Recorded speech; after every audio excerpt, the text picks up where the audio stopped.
I can't figure out my lighting today, so I'm just going to wear a hat.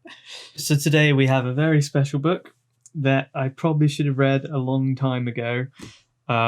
This is Felicity by Mary Oliver. Let's see if we can get the lighting right on that. So these are love poems by the late poet Mary Oliver. Mary Oliver is very well known, like a bestseller in the US in terms of being a poet.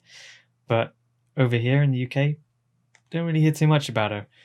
People in England are so obsessed with romantic poets like Blake, Byron, those old male poets that I've never really seen much in. So the poems in Felicity are the kind of poems you want someone to read to you when tucking you into bed when you're little. They are so good. This is such a good book of poetry. This is so uplifting, positive, understandable, which are just not words you often use for poetry. It's so good. It's just really, really good. I can guarantee that you will like this, and I can guarantee this will make you smile. So I just think it's a really remarkable read.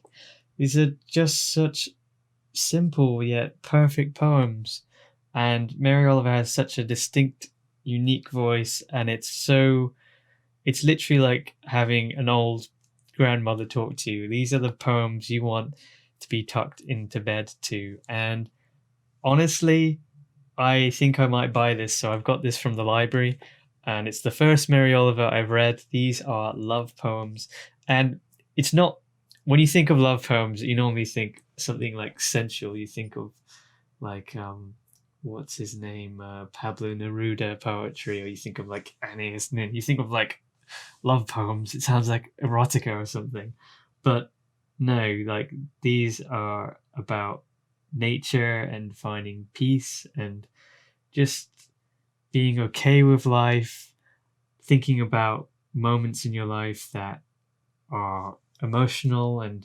meaningful. Like that, it's so hard to explain because a lot of Mary Oliver's focus generally is on nature, and normally I say I dislike nature poetry. I like personal poetry. Yet somehow she's got just the right balance here of not being mawkish and sentimental and too explicit, yet somehow still being understandable, relatable, like really wise. Like there's just so much wisdom here. It's so nice. It's literally like good advice, and it's so vague and open that it's something that you'll come back to. So yeah, this is a really good book of poetry. Really, really good book of poetry. I read a lot of poetry, so I'm telling you this with conviction. Here's an example. It's called Roses. Roses. Every now and again wonders. Everyone now and again wonders about those questions that have no ready answers. First cause, God's existence, what happens when the curtain goes down and nothing stops it, not kissing, not going to the mall, not the Super Bowl. Wild roses, I said to them one morning, do you have the answers? And if you do, would you tell me? The roses laughed softly. Forgive us, they said, but as you can see, we are just now entirely busy being roses. And I think that's an excellent poem because it just talks about how, very explicitly, how we get caught up on the big questions of life, whereas when we look around in nature, everything is just being, everything is calm and stillness, and everything is just living. And maybe that's how we should be, like the roses. It's so simple, it's so explicit, and it's kind of funny as well. I don't know, it's just funny that the roses would just be like, just be a rose, you know? Like it's, I don't know, there's something quite comical in the optimistic advice and the wisdom she gives here. So it's just really nice. It's just really nice. These poems are just really nice. All right, so I'm gonna find another one just to really prove this to you. When did it happen? When did it happen? It was a long time ago. Where did it happen? It was far away. No tell, where did it happen? In my heart. What is your heart doing now?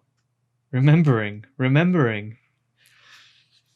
And I guess this is quite obviously about when you think about something that really moved you in the past, there's no place to it.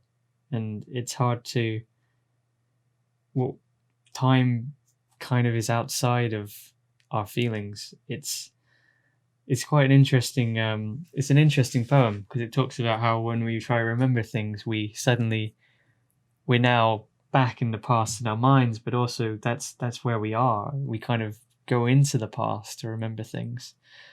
Um, so our feelings are outside of time. Very succinctly shows how our feelings are outside of time and how sometimes the questions we ask don't really get to the true experience of life. It's not how we experience things in the world that ask these kinds of questions, though it's the way that we would go about it if we were having a conversation. So not everything we feel can be truly talked about.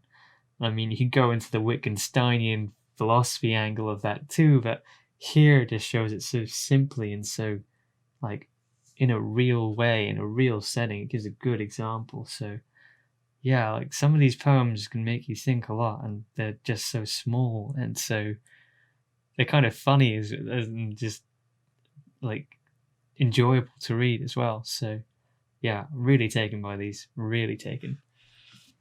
So just a few final pointers. So yes, this would make a perfect gift for anyone you know who reads poetry. Yes, it's accessible to all ages. And the language is clean. It's good for Christians or children or older adults. Like this goes for everyone. There's no like political things in there. Like it's so widely accessible, enjoyable, and it really could bring people together. So definitely great gift for everyone, this one. And so with that, I kind of wish Mary Oliver was my grandma now, but sadly she passed in 2019. But should I ever have a daughter or someone to read poems to, like this is my go-to. Like I want to read these to someone someday because they're just so nice. Happy reading.